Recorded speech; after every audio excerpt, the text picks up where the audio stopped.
Very good. And I am still recording on my home computer. Okay. Just that easy. Just Very that good. easy. Thank you just so that much. quick. Okay. Appreciate it, everybody. I'll be back in a second. Okay, Skip, you're happy with that. I'm delighted. I would have no clue how to do that.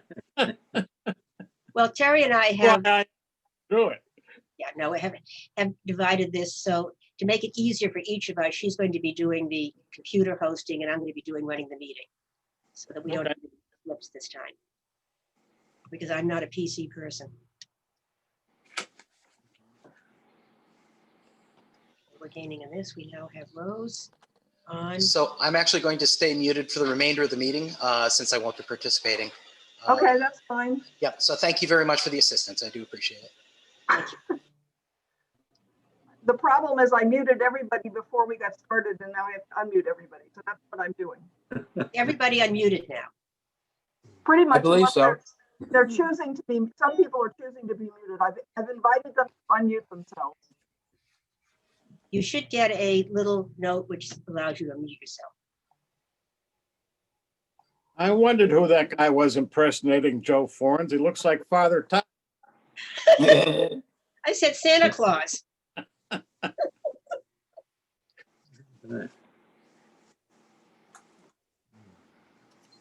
We're recording even though the meeting hasn't been opened. I'm Yeah. waiting for the rest of our, we've only got you and Ron and Rose, and so I'm waiting for everybody else to turn up, assuming they're going to. I'm recording to make sure that I know what I'm doing. Well, Thank You're allowed. And Ron, Yes. even though we have asked you to take minutes, you will have the recording to listen to. That So would be a if you big miss help. anything, you can, if you want to participate or listen, it's perfectly all right because we will have, I know that's how Margaret Knight does all of her minutes. Okay.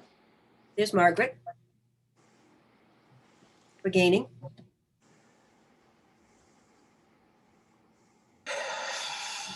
I think all the commissioners are on. Where is Is Rose Sharon? here? And Sharon's Sharon? on. It's not here.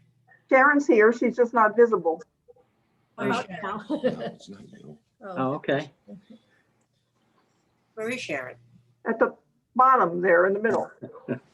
Below you, all the way down at the bottom. Well, at least on my screen. Okay. I only have 16 on my screen, so I can't.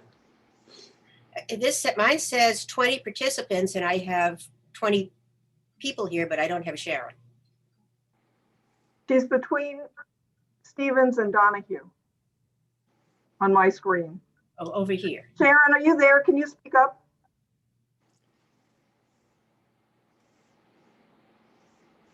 Maybe. Maybe she's not really logged in. I don't know.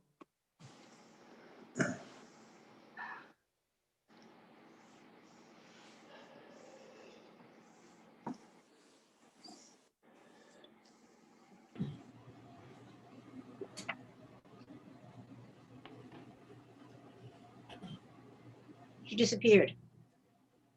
Yeah, maybe she wasn't getting a good connection. If everybody doesn't mind, I'd like to give it another minute or two to see if we can get our last commissioner on board.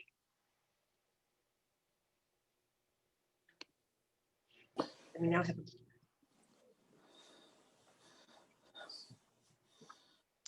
Okay, now down to 19 participants.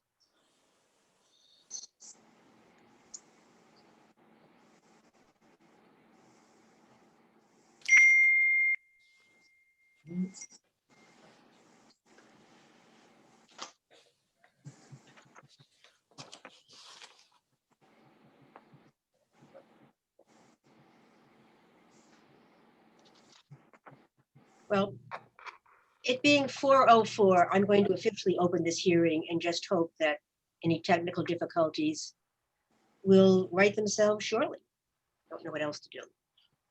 Okay, this being Tuesday, January 19th, 2021 at 4 o'clock, I'm calling this meeting of the Oak Bluffs Conservation Commission to order. Our first order of business is for Dr. Kriegstein, a continuation of a notice of intent to construct, maintain, and retain a seasonal recreational boat docking system, including a field pier and seasonally removed ramp and float at 20 Hubbard Lane. Although this is the first time we have actually opened this hearing. It has been continued quite a few times. I have the original application from April. Since we do have two fairly formal hearings today, and both of which are represented by counsel, I'm going to explain exactly how we're going to do these. I'm going to start off by giving the applicant a time to present their case, and we will simply let them talk without, any real interruptions. After that, then the commission will discuss what has been presented. And any questions we have, we can ask among ourselves. Any thoughts we have, we can produce, and we can ask the applicants any questions that we have. After which, I'm going to close that part of the hearing, and anybody in the audience, and there are quite a few people on this, they keep coming and going, who are here as observers will be allowed to say whatever they wish. After that, I'm going to allow for a short, concise, hopefully, rebuttal by the applicant for what they wish to say. I will then close the hearing to everybody but the commissioners, and we will discuss our final motion. And I know they do this at formal hearings with mute buttons. We have decided we're simply going to ask for everybody's goodwill and forbearance to allow us to proceed that way. That's all right? Okay, the first order of business before I call, and I assume Joe, there you are, Joe is going to present this application. Councilor Tomasian had questioned as to whether or not Sharon Cook and Alice Goyert, who lived in Waterview Farms, were eligible. I referred this question to Town Council, Michael Goldsmith and Reynolds Rappaport, who said that as far as he was concerned, nothing in the Ethics Commission would preclude their attending as full participants. And I'm going to take his word for that and allow them to participate. Okay, Joe. Okay, you have the notice of intent application package. And in addition to that, I sent some copies very recently of the plan that was submitted with that application, along with some additional information on the, which is a section A6, which is part of the project narrative description. There's a project narrative description, and then recently a supplemental information to that project narrative, which identifies some comments that were made. I'm not going to reiterate everything in the application. You should have read everything that was there. Suffice it to say that we're looking for a 4-foot by 30-foot pier that would be fixed from an area above mean high water in the coastal beach area down to a point which is just about +1 elevation in the intertidal zone. Then it would be accompanied by 2 seasonal components, which are a removable ramp, which would be 3 feet by 20 feet, and then a seasonal float that would be also removed seasonally, and that's going to be 6 feet by 20 feet, and that would extend out to below the -4 mean low water mark in that area. There are within the resource areas themselves, there are 10 piles, of which 6 of them or 8 of them are actually up in the intertidal and on the beach, and there's only really 2 piles that extend into the subtidal area. The description is very clear in what I gave in the past, so I'm not going to reiterate everything. The one thing that is very important, as far as I'm concerned, is the fact that we could find no evidence of any impact that would be detrimental to resource areas, particularly shellfish. And this is reiterated in a decision made by an ALJ several years ago, where there was a very comprehensive investigation for a much larger pier, almost within the same location at this site. And it was approved, and a license was granted for that. And there's a very lengthy series of legal documents that accompany that, and the scientific information that supported that. I find that there's no change in the science. I was part of that in the very beginning, and I don't have any issues with that. The comments that were made by Division of Marine Fisheries are incorporated in the supplemental information that was sent. And there was a shellfish assessment that was conducted by the constable, and I've addressed that. I don't want to go into all the details of that. I believe you should have read it, and that would stand for itself. I don't see anything in the record, in the history, or any literature that would preclude this application, in the sense that there's some violation of either the Wetlands Protection Act, a bylaw, or Chapter 91. And quite frankly, I've looked at 6 other piers in this location that were part of it, and we've seen no changes. In fact, we've had enhancement of eelgrass beds in areas where piers were granted before. And so we have not seen anything that's detrimental with fixed piers in this side of Lagoon Pond on the Oak Bluff side. I can answer questions if you have them regarding these 2 project narratives. And I can also answer questions regarding the biology of shellfish if you have any concerns about what might be the result of this structure. As I said in the final summary on this thing, the total displacement area that's permanent in this area in this application is less than 5 square feet.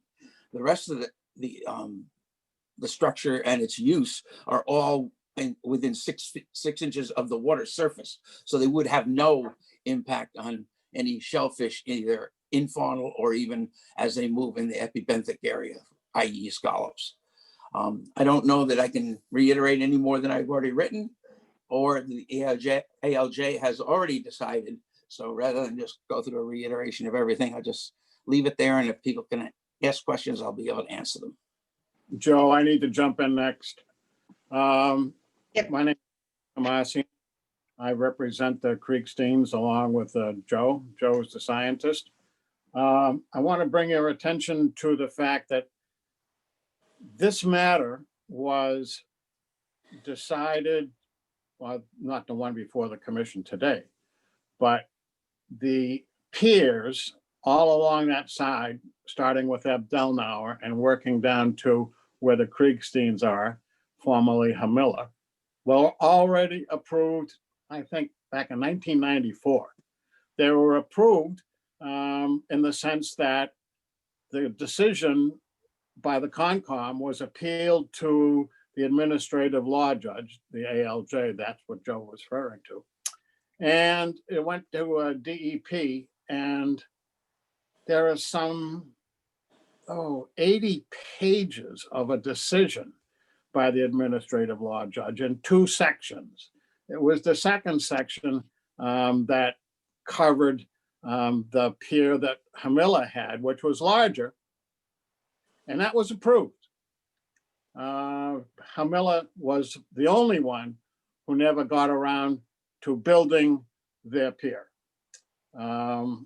Joe was talking about the scallops and loosely referred to the eelgrass. And he just covered that in the first paragraph of his supplemental information. I draw the commissioner's attention to page 43 of the administrative law judge's decision and his findings on page 54. Very instructive. The science hasn't changed. The facts haven't changed since that took place. So with that, I'll conclude and turn it back to the chairman. Joan? I'm fine. Dr. Kriegstein, do you have anything you wish to add as an applicant? Not especially. I would just clarify that the earlier plan that the former owner, Mr. Hamilla, had gotten approved was for a 110-foot long fixed pier. So it really is quite a large project compared to what we're proposing. Thank you. Okay, then if you're turning this back to me, I'm going to open the conservation end, and I have a fair amount of bookkeeping. The first thing I'm actually going to deal with is I have sent the information that you, Councillor Tomasian, sent to me and Joe to Town Council. And I'm going to read into the record the answer I received from Town Council. The first part of it basically is boilerplate that William S. Hamilla obtained a 91 waterways license to construct and maintain a pier. And it expressly says, condition 7 of the Hamilla license expressly provides that it is subject to all applicable municipal laws and regulations and a valid order of conditions under the Wetland Protection Act. While the Hamilla license itself does not contain an expiration date, I understand that neither Hamilla nor any successive owner ever built the pier and ramp approved by the license. I also understand that neither Hamilla or any successor has obtained either a state or local order of conditions for a pier. The regulations governing waterways licenses found in 309 CMR state, in part, 9.25 expiration and renewal. Expiration. Any license, permit, or legislative authorization shall expire as to all work licensed, permitted, or authorized, which is not completed within 5 years of the date thereof, or such other period of time specified therein, provided, however, that for good cause shown, the department may extend, without public hearing, the construction period of the license, permit, or legislative authorization for 1 or more year periods upon written request. All license or permits shall expire upon reaching the term of the stated license. Any license shall expire if the fill or structures are abandoned or not used for the period for which they were licensed for a period of 5 consecutive years. His conclusion is that based on the language of the governing regulations, the Hamilla license has expired. In any event, since the Hamilla license was expressly subject to any other required approvals, including those under the town wetlands bylaw, the Hamilla license, even if it not expired, does not bar the commission from proceeding to act on the present notice of intent, which we can under the Oak Bluffs bylaw and the current bylaw that is in as of 2006. So that is kind of what we're standing. The other thing I need to do as a matter of record keeping is read into the record a series of letters. I'm going to read the intent of all of them. I may not read all of the to's and fro's. First one is from a Wilner Sampson. We are writing in support of the Kriegstein's application for a seasonal dock. Sincerely, Will Sampson and Michelle Smedley. Don't forget. Susan Westlake. Ted and I are abutters of Kriegsteins, and we see no reason why they shouldn't have their pier. William Ruth. My wife, Carlin, and I have a house right next to the Kriegsteins in Oak Bluffs and Hubbard Lane. We have discussed the plans of Joan and Henry Kriegstein for the proposed pier addition to their property. It sounds to us like a very reasonable project, and we have no objection of their going forward. Do not hesitate or call or email us if you have any questions. Gregory Folino. As an abutter of the Kriegstein property, please be aware that we are supportive of the dock proposal as before you for your review. George Domizio. Henry and Joseph Kriegstein. Dear Ms. Durkee, my property on Lagoon Pond is adjacent to the Kriegsteins, and I am writing in favor of their application for a pier. I am in support of the proposal. Robert Nichols. I am writing in support of the application of Dr. and Mrs. Kriegstein to build a small dock on their property at 20 Hubbard Lane, Oak Bluffs. Proposal is for a small seasonal dock that will not impact the sight lines of the neighbors to the south of Sandy Point. I fully support the application and the concept, which I believe is sensitive to the ongoing rehabilitation of Lagoon Pond. A longer one from a Delos Lander. We are neighbors located on Lagoon Pond at 217 Barnes Road. Please consider this a letter of support for this application to construct, retain, and maintain a pier with ramp and float on Lagoon Pond.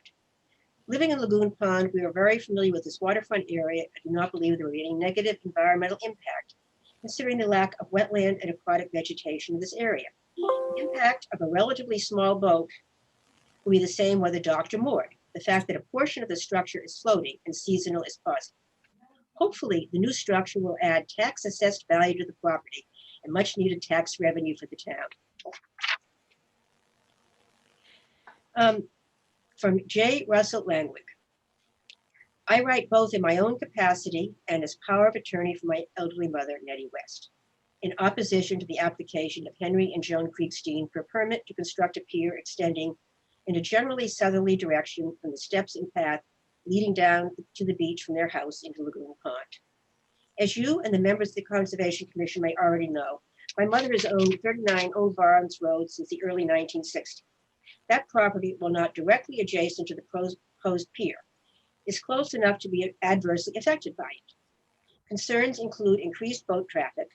Mr. Kriegstein is known to me and others in the neighborhood to be a hazard to navigation. The visual impact, obstruction of the beach for people walking, and maintenance.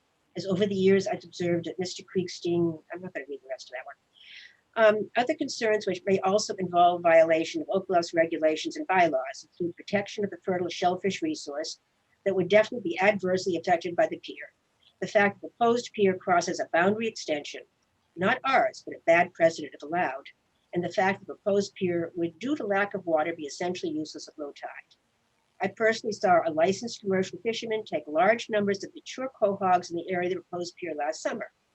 I try to support commercial fishery in the lagoon as much as I can and advise you the proposed pier would clearly have an adverse impact on at least clammers work in that area of the pond.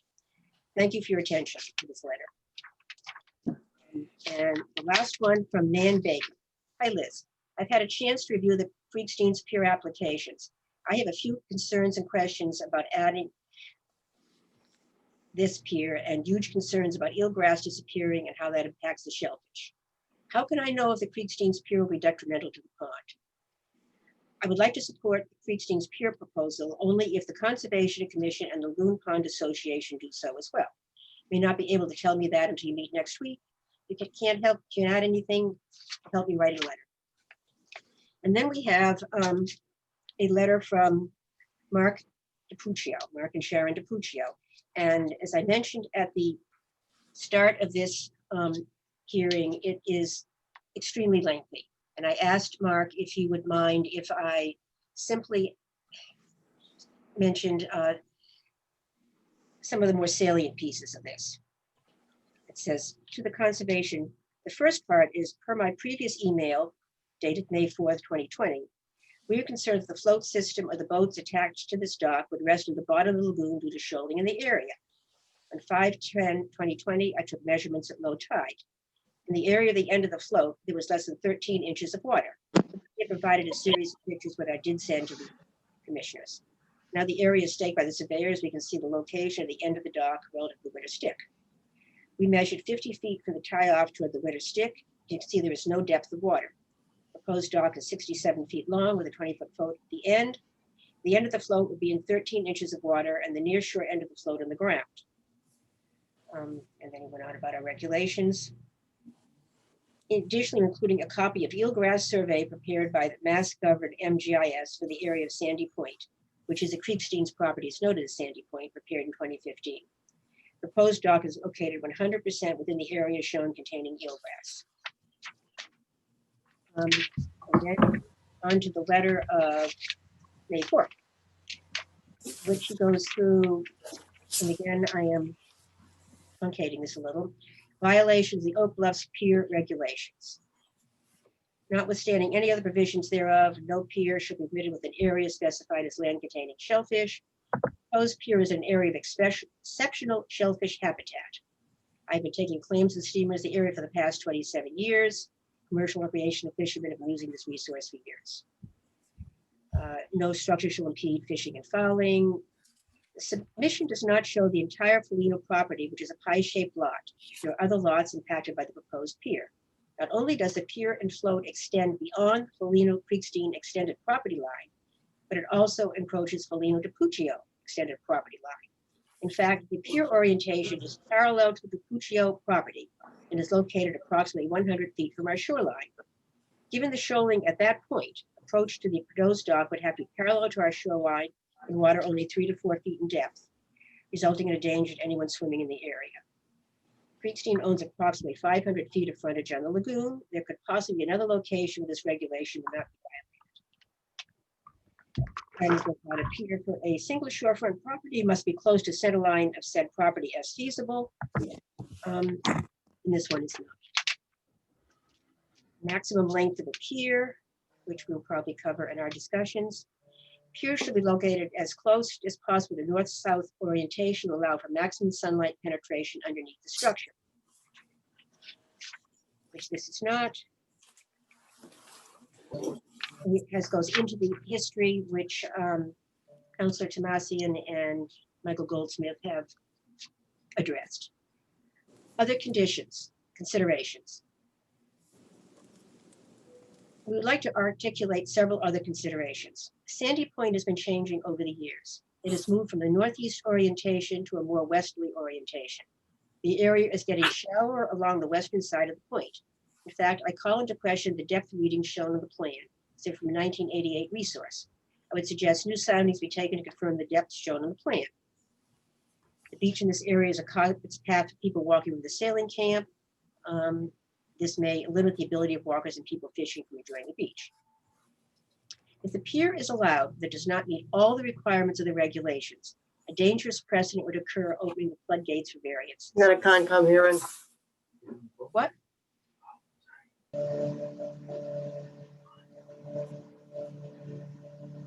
Okay. Pier misses in several accounts: length, orientation, incursion of the property, extended property lines, and continuing on.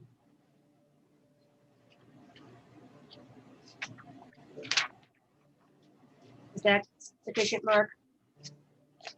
Yeah, yes, that's fine. If I can I just add a couple of quick things. The letter that you got from Goldsmith, gets to the point.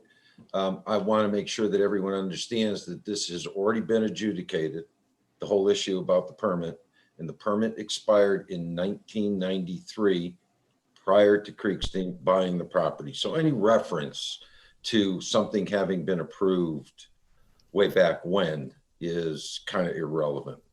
And as Goldsmith said, any pier, just because something was applied for and other piers were done, actually some of those piers were done, and the previous commission had actually issued stop work orders because they were actually not permitted at the time construction was started.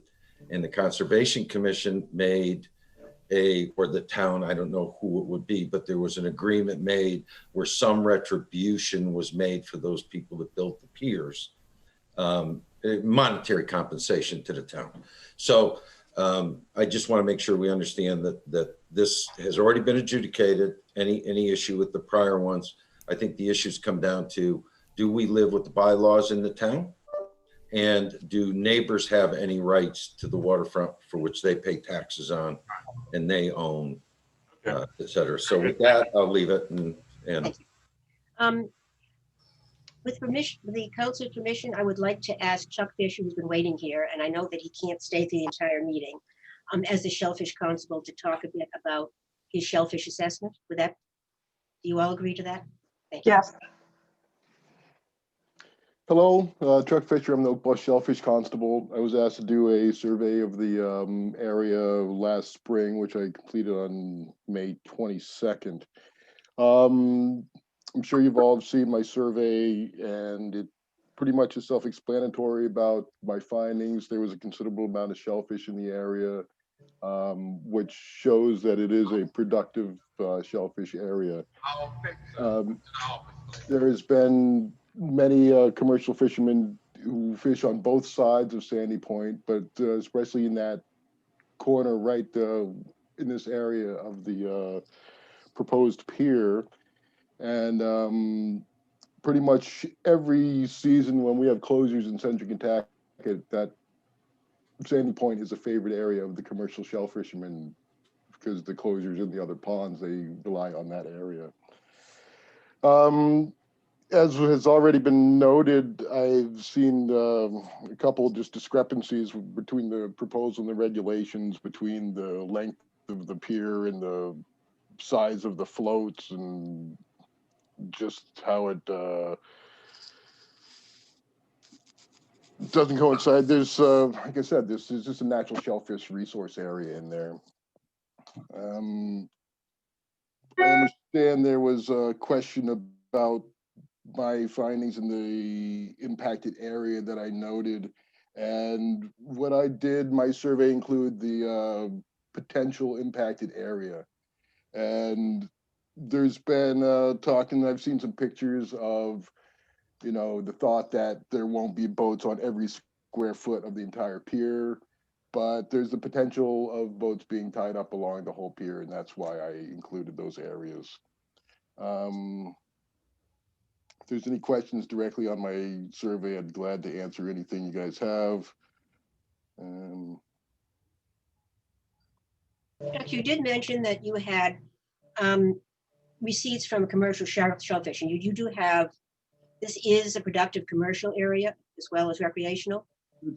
It's more productive for commercial shellfishermen than recreational, just because they tend to go there more than just access. They use boats to get there, so they're able to get there a lot easier and move the catch off the area. So it's productive for both commercial and recreational, though. Alice? Oh, could you talk about the Bay Scallop Nursery?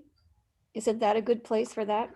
Oh yeah, for at least 10 years, probably considerably longer than that, we've been using Sandy Point as a Bay Scallop nursery. We receive scallop seed from the Martha's Vineyard Shellfish Group here, and off of Sandy Point there is where we have grown all of our scallop. Over the past few years, I've moved them around to different areas, but I've also continued to use that area, and it shows highly productive. We get good growth rates out there. From the shape of that point there, there's lots of circulation. The flow is just conducive to growth of the scallop. I've been with the department for about 7 years now. We've moved estimated hundreds of bushels of seed scallop off of that area and exactly where the pier is proposed. There's natural sets there that occur there every year that I've witnessed. And I have 3 surveys, including my own, one from 97, one from 2007, and then from mine from last season, which pretty much shows the similar findings as I have seen out there. Thanks. Thank you. I'm just going to quickly add, although this was not prepared for this particular hearing and it's not fully entered into evidence, I have an assessment that David Grundon, the previous shellfish officer, did for Sandy Point in 2007, when there was, at that point, also consideration of designing a pier in that, in which he claimed essentially exactly the same thing that Chuck has. Both shellfish officers seem to have come independently to the same conclusions. And he talks quite heavily upon this is a preferred habitat of the bay scallop. He talks about the monetary loss and so on. He say the steamer claimed the bay scallop populations present protection because senior pier, an area in which they can be protected. But one of the things that I also intrigued at, he said, as more and more research is confirming that the filter feeding shellfish are beneficial to the health of coastal ponds and abatements, we must also recognize there's a need to harvest the adults to remove the nutrients that they are thus filtering out, using their growth in the pond. And this allows the younger, more actively growing shellfish to take their place. And this is a means within the commercial recreational shellfish of stabilizing the shellfish populations, and is a major point of clearing the water in the lagoon, which is in very bad shape these days. So I'm going to open this to the commission members. Discuss, say what they think, ask questions. And we seem to have, I have listed down here 43 people. So if you want to talk, would you raise your hand? Joan, if I could just say one thing before. I will be still on the meeting. I have to drop my video, but if there's any questions, I'll have my audio on. Okay. As long as you keep the audio with, we may ask you some more questions. Thank you. Alice, do you have your hand? Mr. Tomasian said that, quote, the science hasn't changed and the facts haven't changed. I think we've just heard that that's not the case, because we heard from Joan about the 2007 report, and we just heard from Chuck Fisher about his recent report in April. I don't believe they're correct. Mark? I know they're not correct. In fact, Excuse me. okay, I'm not What I'm gonna, going to ask is that, because this is a long hearing, that if we ask you a specific question, an answer, but we would rather you didn't just break in on the custom, okay?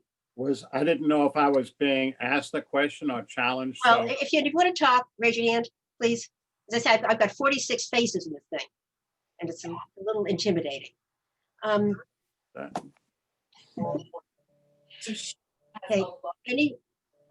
Harry, would you like to make some comments? Being in that Capitol, just physically being inside of the building, I had goosebumps the entire time. I would also appreciate it that anybody here, any other conversations or rustles that in the background can be heard fully on Zoom. So if you would please maintain and only speak on Zoom, but no back conversations. This is our time for the commissioners to say what they think about the application, to ask, to put any thoughts out there, and to ask any questions. Terry. Don't believe that anyone could actually say that after 26 years, things hadn't changed. And I think the shellfish constables over time have documented the shellfish resource that needs to be protected. I think even if one could get over those things, the application is deficient. There are a number of technical requirements in our local bylaw that have not been met. And I think that would include, it's not at the midline of the property, it's not a north-south axis, no alternative solutions have been proposed, it exceeds the maximum length of the size of the float. I believe the stairs are going to obstruct passageway on the beach, which is not permitted. And they've proposed untreated treated wood, which is not approved not allowed under the regulations. So I think even if we were to get beyond the shellfish, which I think is the main objection, the application is deficient. Yeah, there isn't one. Right. It's terrific. I have two comments that I would like to make. One is the location of the pier. Usually we ask for people to come up with an alternatives analysis. In other words, you have a proposal for one thing, which we may not feel is, for reasons that work with both the Wetlands Protection Act and the bylaw, the best solution. We ask people to come back with a different proposal which might meet their aims. And one of the solutions here, or our thoughts, is the location of it, because it is not anywhere near the center line. It's on the inside of Sandy Cove. And I see two issues with that particular location. One, it is extremely close to two of the neighbors. And whenever we try and enforce a bylaw, we try to understand why we wrote the bylaw in the first place. And the reason for that is that we want to keep the piers or any activity, personal activity, away from interfering with their neighbors or a butter's right of enjoying their property.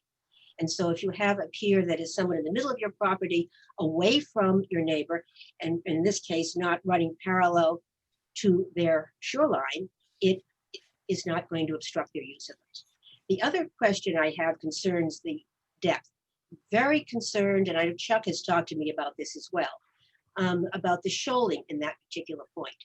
I was intrigued because I did read the ZBA application for Dr. Kriegstein's addition that he wants for his dinosaur, which everybody's interested in, museum, in which it was stated that although he has 55,000 square feet in the subdivision, he actually has over 80,000 square feet because there has been so much accretion of sand on Sandy Point that he has gained over the years that he's owned this property, 30,000 square feet.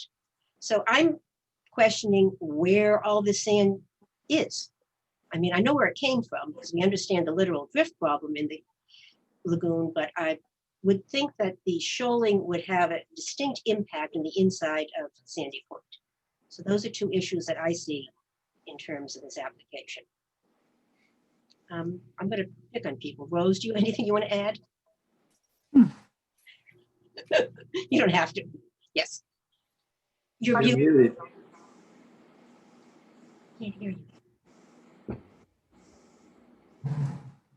You're muted. You're muted. You know how to unmute yourself. Is she muted, Terry? Yeah, it says mute on mine. Okay, can you hear me now? Oh, I can hear you. Good. So I would like to hear what the argument is that all of the shellfish information that we're getting from the shellfish constable currently and the one from 2007 is wrong. That seems to be just worth being told by the applicant's representatives that it's wrong, but I'm wondering what's wrong. Joe? I think my supplemental report is pretty clear in that regard. When we first did those studies in the early 90s, in fact, in the late 80s, we didn't find any difference in population then than we find now. So in other words, the shellfish density in the area of Sandy Point, where Hamilla had originally applied for an application, and then the Kriegsteins have most recently applied for a new application, the population density hasn't changed. The fact that the shellfish department has been stocking the area with hundreds of thousands and even millions of seed with no apparent yield. If you look at the shellfish, the town reports from the shellfish department, they don't have any increase in yield. So if you're putting in several million shellfish into an area, there's a carrying capacity of only so much phytoplankton available for those individual shellfish. When they do grow, they don't grow out to maturity and they're not harvested. So if the shellfish report is correct in the sense that this is the most productive area, then they should go to maturity and they should be harvested. You don't have any record of that harvest. What you have is, in fact, millions of quahogs that were put in, lots of over 3 million scallops that were put in the area, over 500,000 soft shell clams were put in the area in recent years, and yet the harvest that would be available to recreational commercial fishermen is not there. So why is that the case? It's not because there's a pier. There has never been a pier there. It's not because there's shoaling, because the habitat is perfect. It supports shellfish, but it only supports shellfish to a certain carrying capacity. And that's the amount of phytoplankton that can pass over the seabed, not in the water column, but over the seabed. And so if there's no impact on the seabed from these floating structures or the ramp that's above the water or even the fixed pier above the water, the phytoplankton just move. I think if you read what I put in about the fact that the science has not changed, the reports may have changed with people's interpretation of how much work they've done, but they haven't had any measurable yield. In other words, over time, they have not increased the actual production in terms of densities that are yielded in mature organisms.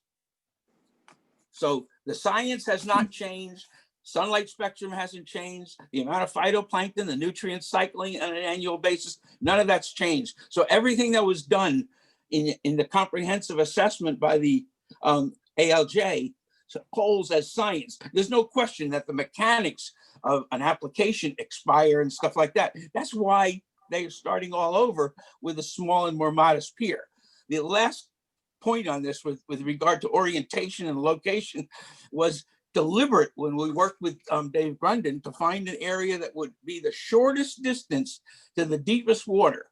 I don't think anybody has ever questioned the land survey or the thing. We hire professional surveyors to make documents of the exact bathymetry of those locations and areas like that. Even in Chuck's report, there is no evidence of eelgrass in this area. There's no evidence that there is anything that would change the bathymetry from what was represented by the engineer's report and surveyor's official plan. I don't dispute the fact that the Miller Pier was granted, but it was never acted on, and therefore it has actually expired. But the science that supported that has not changed, and it will never change. I'm reading the rest of Dave Grundon's report, which says the department is building to build and stabilize the bay scallop fishery for many years, and talking about the larger annual sets every year for the past 4 or 5 years on seed scallops, and the increasing dollar amount is 2007. And I know Oh, I agree with that. I I- agree with that. Joe, please. Yes, I'm really sorry, but the only way this is going to work is if we go through. Sharon, have you anything you wish to add? Can you hear me? But we can't hear you. You're muted. How about that? Good. The question I have is after that last presentation, so there hasn't been a change. What the bylaws seem to state is this, what is being proposed will be the, a change will result, and it will be more deleterious than just having the years go by as it's been. I just want to say that that I'm sure there's data supporting the fact that piers, floats, whatever, do cause what is, and what has happened, and why we've incorporated that in our laws.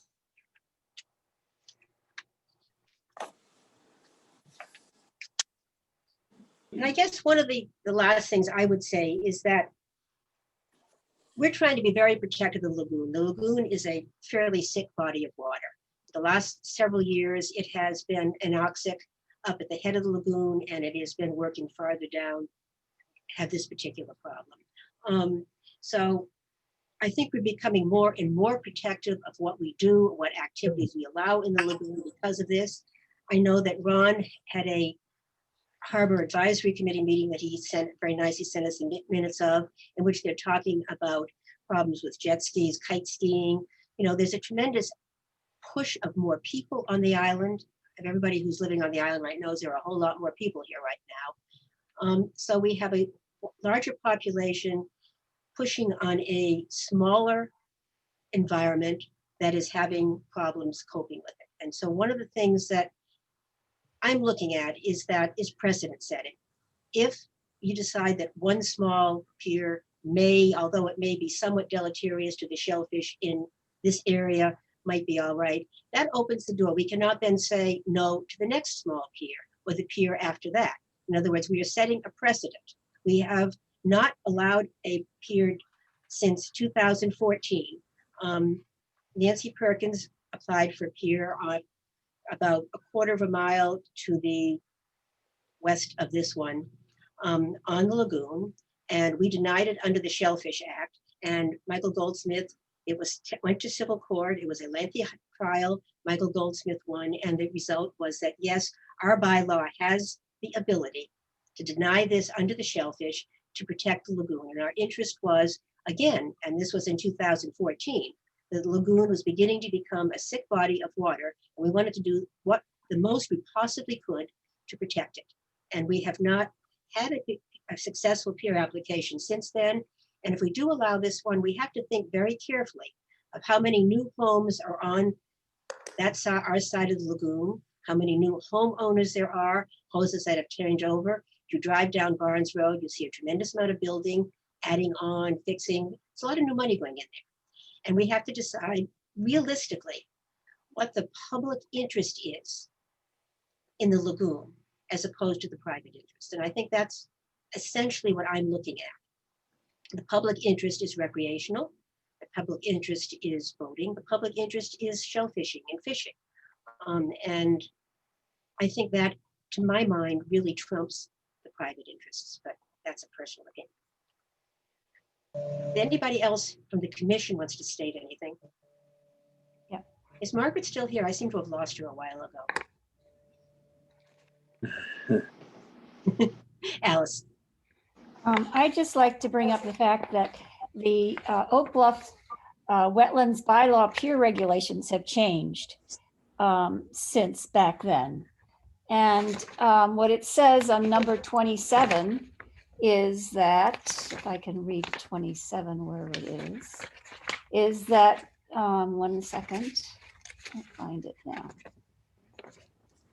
Let me just see. Oh, no new pier or expansion of existing pier shall be permitted within wildlife habitat of species that are considered endangered, threatened, potentially extirpated, or of special concern according to current state and federal listings. wildlife. Okay, as you can, all right, what I'm going to do now, if any, this is commission, anybody in the commission have anything else they want to say? Okay, I'm going to turn it over to, a lot of the people on the screen currently are for the new second hearing, which is supposed to be done at 4:30. So if you just kind of hang on, we're getting there, I promise. Is there anybody who is here for this particular hearing who would like to say something? David Ryan. Brian. Okay, he's muted. I'm getting there. So I'm sorry, just so you know, there are people on your board who are on your second page who are wanting to be heard that you're not getting. So I think you need to move your screen over to look at other people who are putting their hand up for you that want to speak. Margaret, there you are. I lost you. Margaret is now muted, unfortunately. Okay, I'm coming.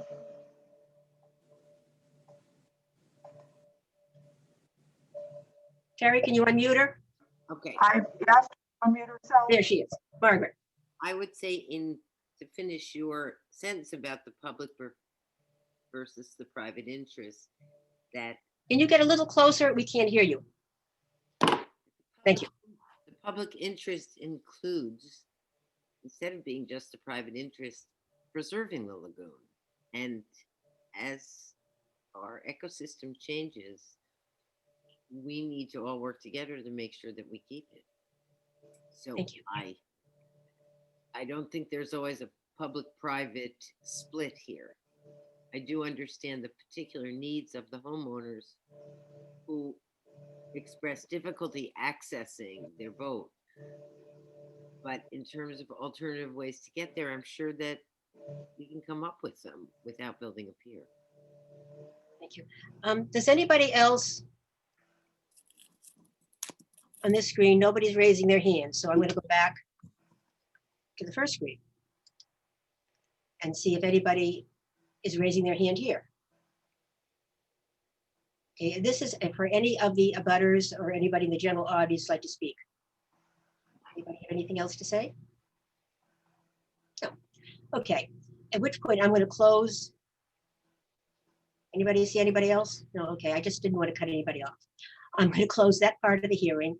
And Joe, Skip, I'm going to give you a very short, because we're now approaching 5 o'clock, if you don't mind. I think Joe has already said a fair amount, but if you have any last few words to give us before we close this part of the hearing.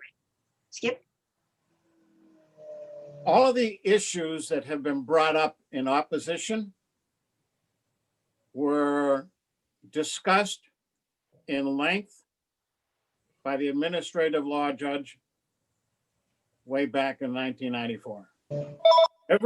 Every issue in opposition, talking about north-south access, talking about closeness to a property line, the eel grass, boating, every single issue.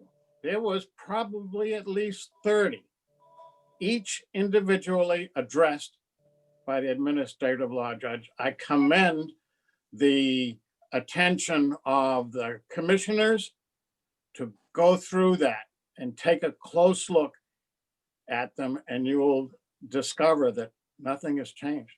I'm going to turn it back to Joe and let him cover the scientific parts, which I don't have answers for.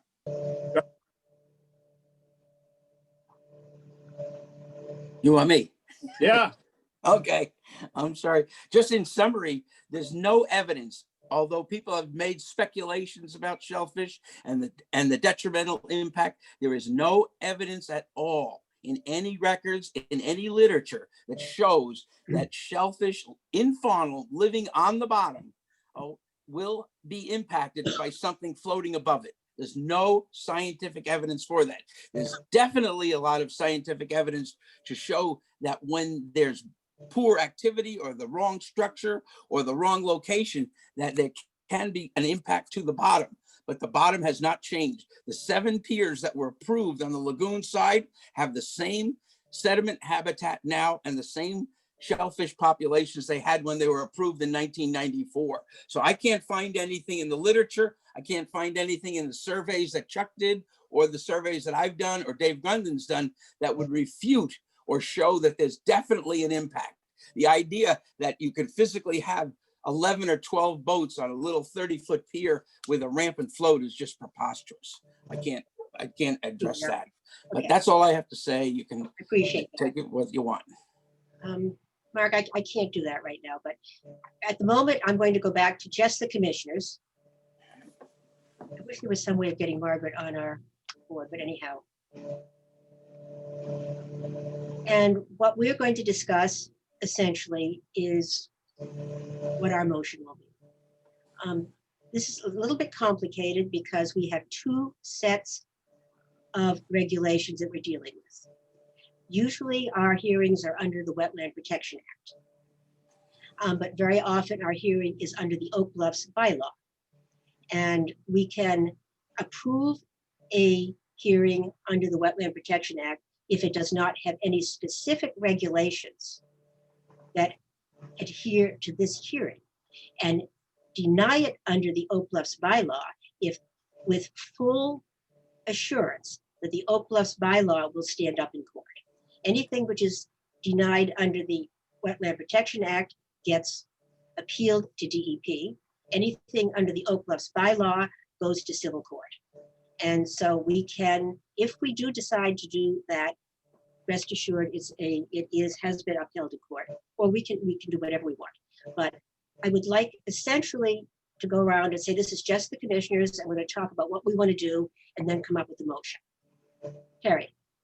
I find that under the Oak Bluffs bylaw, this application should be denied. I don't think the Wetlands Act, the state regulations are specific enough, but the whole point of having local bylaws is to be able to adapt specifically to the local issues.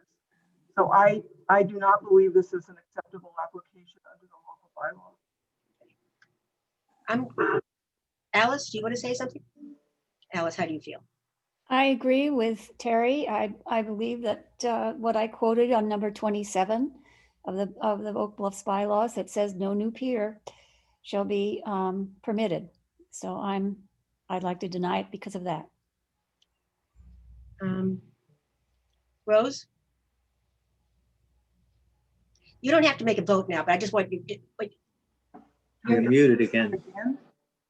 Why do people keep getting muted? I don't know. Sorry. Muted. Okay. Yeah. All right, so I understand the bylaw part of it. That's pretty clear. That's the 2006 change. The Wetlands Protection Act, if it were to be approved by Wetlands Protection Act, would that be an NOI that had conditions and actually be approved and just sit there? Yeah, yes, but we would have no conditions. The conditions would be that the reference to the Oak Bluffs bylaw, which would supersede that decision. Mm-hmm. In other words, the Oak Bluffs bylaw, if we denied it under the bylaw, would supersede the approval of the wetland protection. Okay. And it's only because the wetland protection does not have any regulations that are specific to either of these issues. Okay. Thank you. I'm going to go see if Margaret's still there. There's Margaret. Here. Yes. Hi. Am I muted or unmuted? You're muted. I can hear you. Okay. I had some questions of the reference to the 1994 studies and adjudications. Do they still apply 26 years later, or have there been changes to those? Basically, that was what Mark was going to talk about, but nothing from the 1994 decision is valid in any way anymore. And what we're saying is that that many of the environmental conditions within the lagoon have changed radically. The water depths of the lagoon, the shoaling is different. The water quality in the lagoon is remarkably different from 1994, as we all know. The actual landform of Sandy Point has changed since 1994.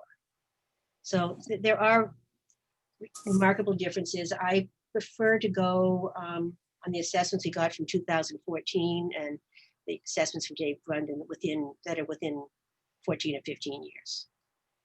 But the actual legal trail is completely, and I managed to read through the whole thing because Mark sent it to me, and it actually has been finalized. It's no longer allows for anything. Okay. Having us on two separate screens, there we go. We're back to this screen now. Sharon. I also am troubled by approving any kind of pier at this time because of the rules and laws that were updated in November of 2006. And so that's what we're going by now and what we're looking at. I would entertain a motion from somebody. I think we need two separate motions. Is that correct? Correct. So I move that we approve the application under the state wetlands bylaw with no comment. And the only comment we would have is that there are no applicable regulations for this particular application. Okay, so there are no applicable regulations for this I have a second. specific application. And then under the second. No, I could do one at a time. Okay. I'm going to vote in this one. I need a second. Thank you, Rose. Okay, Rose, I lost Ron.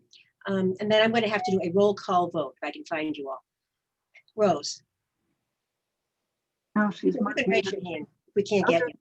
Yes, okay. Alice.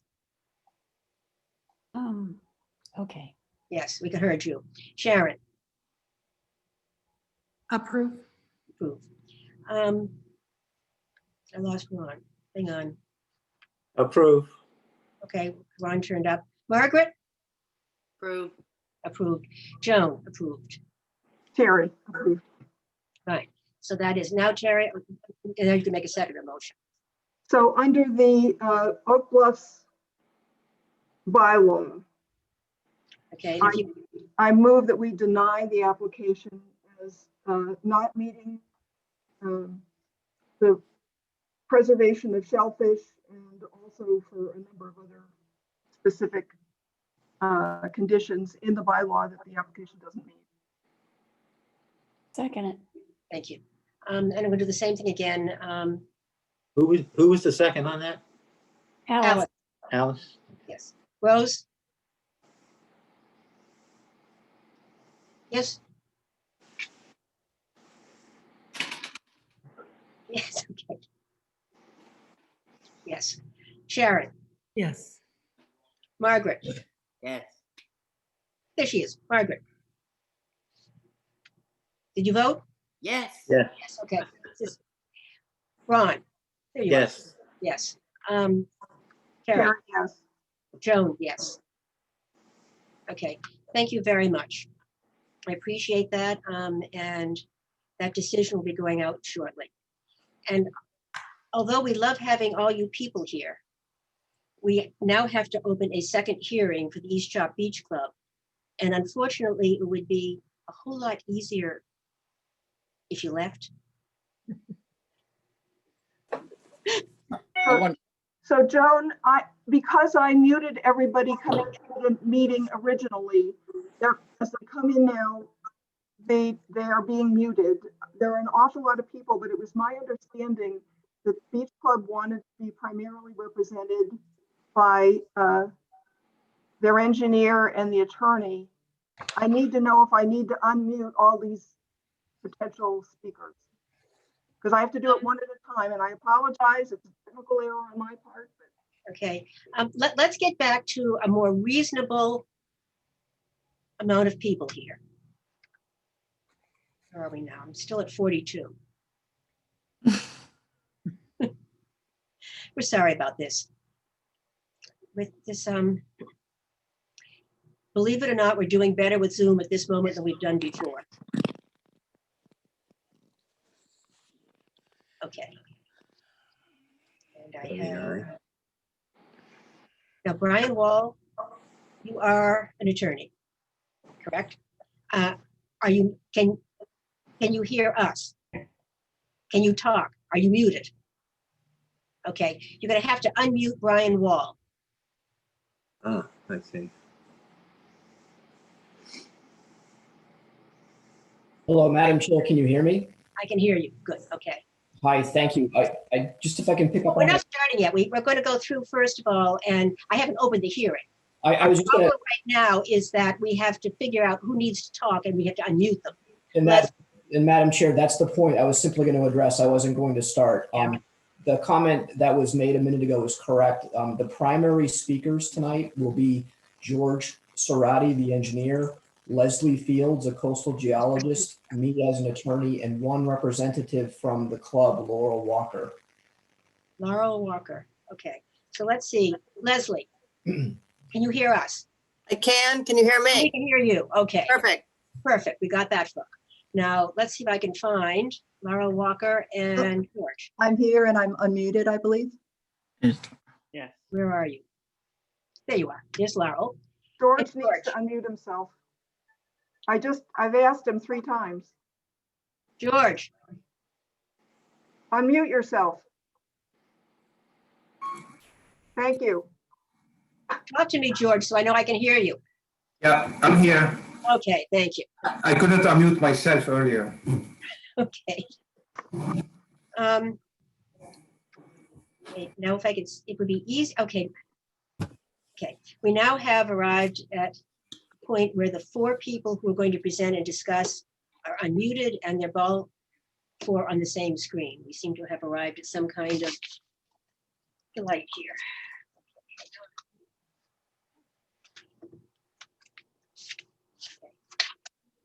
And I am now going to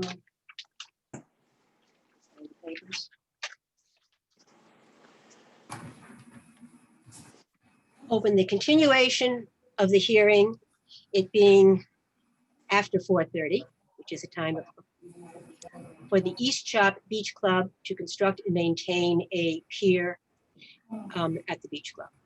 And this is a continuation of a previous hearing, which was originally heard on February 4th, 2020, and has been continued several times at the applicant's request. And we are now here with new presenters and Attorney Wall, are you in charge? Well, I'll call myself a quarterback, Madam Chairman. I can give you a quick outline of what we intend to accomplish tonight. Mr. Sarati is going to go first, and he's going to briefly describe changes to the plan and the design of the pier that we made to address concerns that we heard from the commission at the last hearing.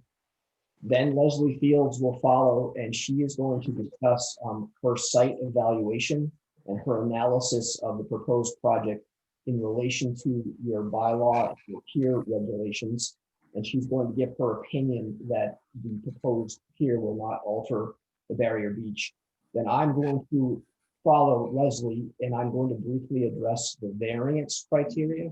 And then I think Laura Walker will make just a very brief comment on the club's behalf. Thank you. Just in terms of our technical difficulties, the last hearing, we went through a format whereby we asked the applicant to put their complete application forward. Then I had the commissioners talk about what we had heard and ask the applicant questions and talk on ourselves. After which, we opened it to any people of the general public. Is Laura Walker going to basically be the person for that? Yes, and Madam Chairman, you're correct. The last time that we were here, there were several members from the club, and I tried to prepare my client for presentation so that we would not overlap or duplicate information. And we're not about to do that tonight. We've given you a substantial number of letters, and there was prior testimony. Laurel's comments, for lack of a better word, she's gonna bat clean up and just close with a statement on behalf of the club that's very, very brief. Okay, then what I will do as we do this, I will revert to a more normal format in which, as the membership discusses the issue, we will ask for comments from you people back and forth. And then I will close the hearing to everybody but the membership when we discuss our motion. if that's That- acceptable to you. That sounds great. Okay, thank you. George, you're on. Okay, so since last hearing, we revised the project.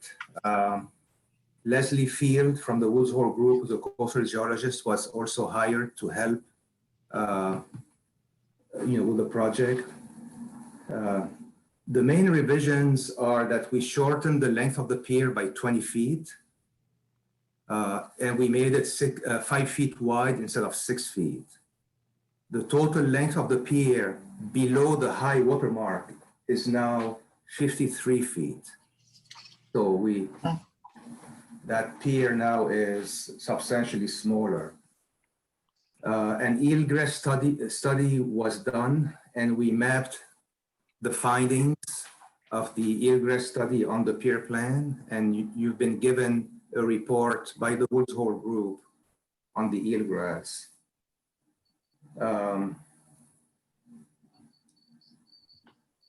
And these are the basic changes to the proposal. Leslie, if you wanna take over from here. Leslie? Yes. You're on. Can't hear you. We can't hear you.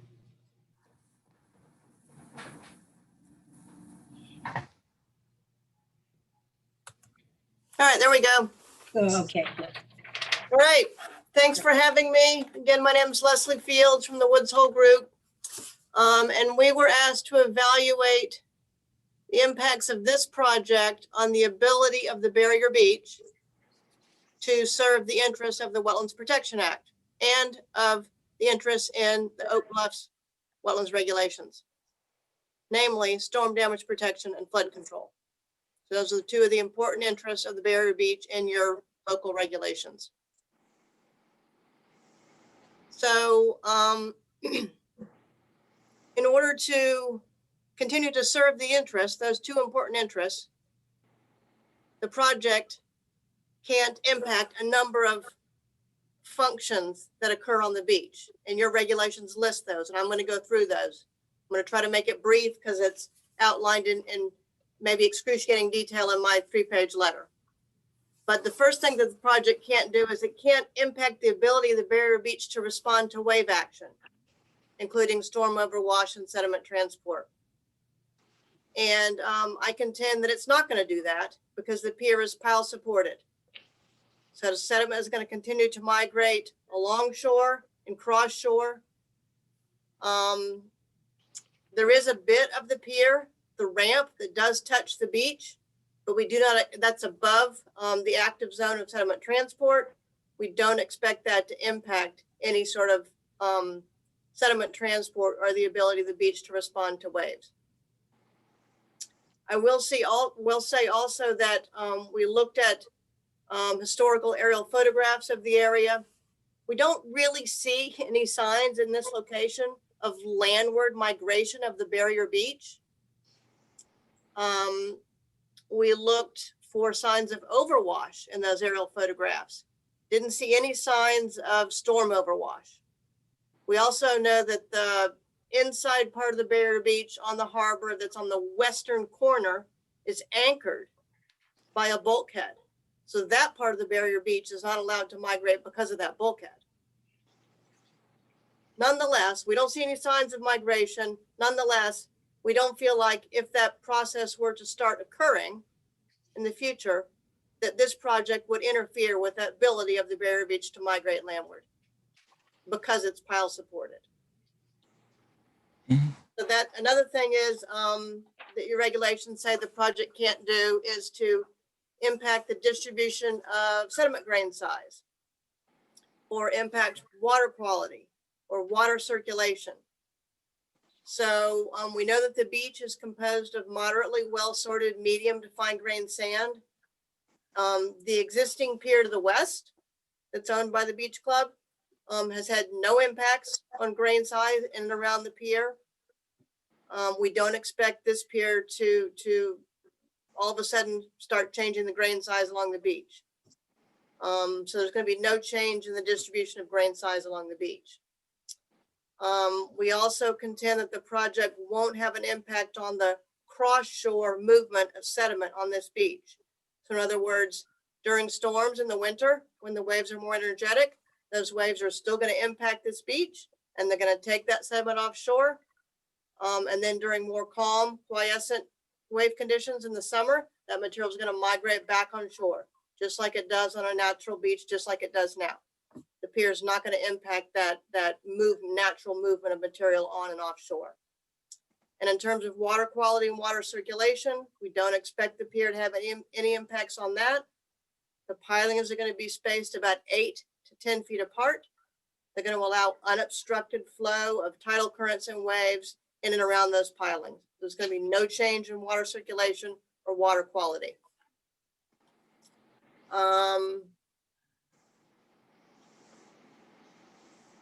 There's one here about how the project can't alter the sense of openness and solitude on the beach.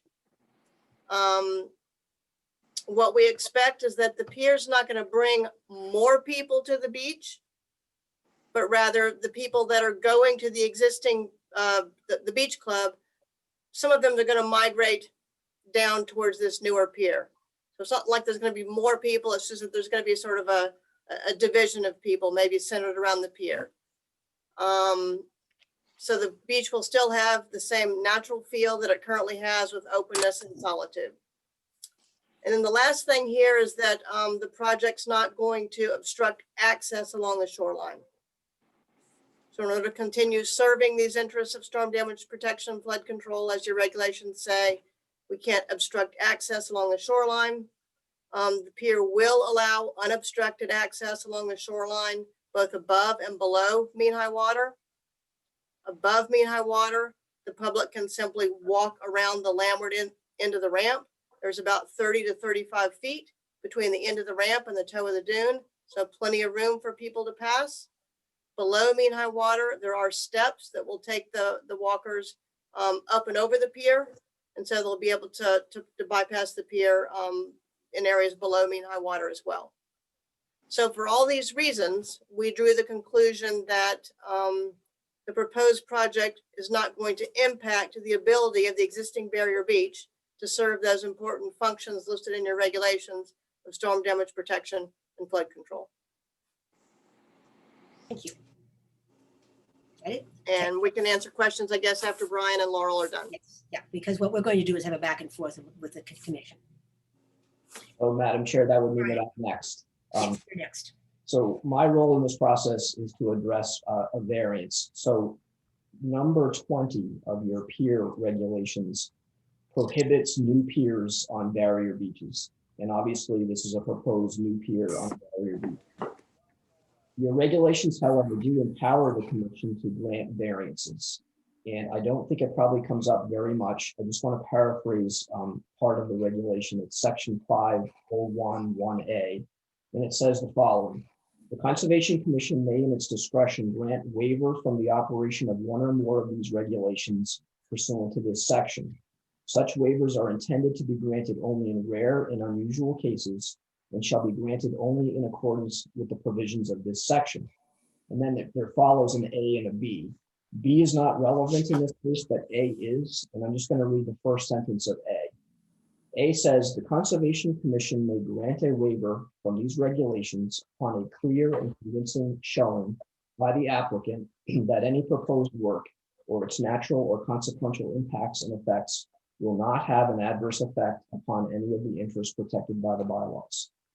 So analysis of these sections reveals that there's two criteria: rare and unusual case and clear and convincing evidence of no adverse effect. And we respectfully contend that this project meets both and that a variance is warranted. Our case for why it's rare and unusual has to do with the applicant itself and the purpose of the proposed project. As you know, the applicant is the East Chop Beach Club, which is a club that's been in existence since 1931, or about 90 years.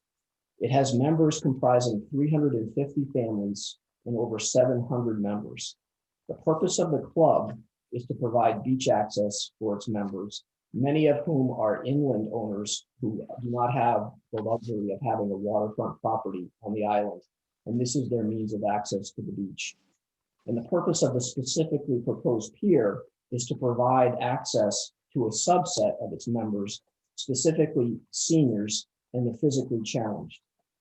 Thus, this application is unique because it is compared to a typical applicant, such as a private single-family homeowner who might be seeking to have a pier for their private watercraft. This is very different. This is for a large segment of the population and specifically to benefit senior and physically challenged members. We would therefore submit that the applicant itself and the proposed purpose of the project makes this a rare and unusual case. The second prong for variance criteria is that we must show by clear and convincing evidence that the proposed pier will have no adverse effects on the interest protected by the bylaw. To satisfy this requirement, we retained the services of Leslie Fields, who you just heard her report, and she has submitted a letter. And I'm going to pat Leslie on the back here because she's very humble. I've submitted her resume to you, which is very extensive. It goes on for pages and pages. She's a world-renowned coastal geologist, and she works for a world-renowned consulting firm called Woodfield Group that we happen to have in our backyard, but nevertheless is world-renowned for its ecological, coastal, and oceanographic consulting. And as you heard Leslie's report, she visited the site, she reviewed the project plans, she reviewed the Oak Bluffs bylaws and regulations. She identified all of the interests that are implicated by this proposed project, and then she categorically went through them and came to her opinion, her professional opinion, that the proposed project will not alter the barrier beach and will not have any adverse effects on the interest of the bylaw. We therefore contend we've made a case of no adverse effect by clear and convincing evidence. Having said that, I think we've given the commission a case to show that you can exercise your authority in this matter and grant a variance. Because of the project and the applicant, we would ask you to do that. I'm available for any questions. That's my presentation. I'll go over briefly to Laurel at this point. Laurel. Thank you. My name's Laurel Walker. I'm a former president of the Beach Club, and I'm the board member who's coordinating this pier project. Safe and dignified water access for our seniors has been an issue for generations at our club. Our grandparents, our parents, and now sadly, my generation is confronting this issue. I would urge you to review again the 28 letters that were previously submitted by our club members. They address the difficulties and the dangers of trying to negotiate the sandy slope into the water and out of the water at the shoreline. They also review the difficulties of trying to access the water through our existing pier, which during the season is very, very busy with young children, teenagers, adults moving back and forth. The pier that ECBC requests is environmentally sound. It's a non-intrusive way to resolve this long-standing problem that's been going on for generations. It will allow our seniors and our physically challenged a dignified and convenient way to access the water when they want to and how they want to. They don't have to wait for somebody to come and assist them in or use some vehicle to help them into the water. They can use the pier when they want and how they want in a very dignified manner. So we respectfully ask that you would grant the variance that we've requested and that you would issue a permit to build this pier. Thank you. Thank you. Thank you. Okay, then I'm going to turn this over to our members to state how they feel, ask any questions. Rose. I have a question for Leslie. Thank you. So you said there's no impact on the abilities of this being sustained as a barrier beach, and that that this is a case that has no adverse effects. But I'm struggling a little bit with the timeline of that. Like, I understand now there are no adverse effects, and you mentioned in your part that in the future it would not cause adverse effects. But I'm wondering if you can give us a real timeline of how long there will be no adverse effects, because our decisions last a really long time, and so I just want to see if it syncs up with what. I mean, that's a really good question. I guess I'd think about it in terms of, you know, what the impacts of sea level rise might be on this beach. So as sea levels are rising, you would expect to see some sort of retreat of the shoreline, erosion, and potentially landward migration of this barrier beach sort of into the harbor. We don't see evidence of that now, or significant evidence that we see on the aerial photographs. And again, part of that beach is anchored on the landward side by that bulkhead.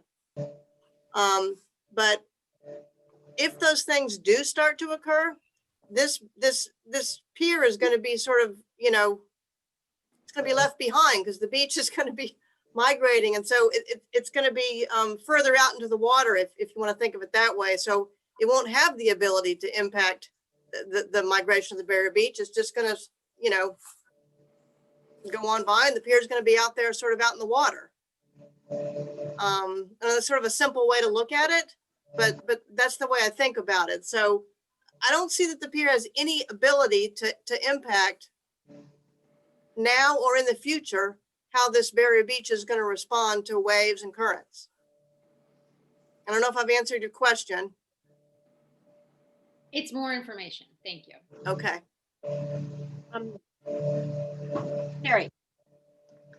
I'd like to know what alternatives our bylaw requires that you present and analyze alternatives. And I would like to know what alternatives to a hard structure you've considered. Laurel, do you want to talk about that? We did address this the last time about other alternatives that have been tried, but maybe Laurel can briefly summarize what we said the last time.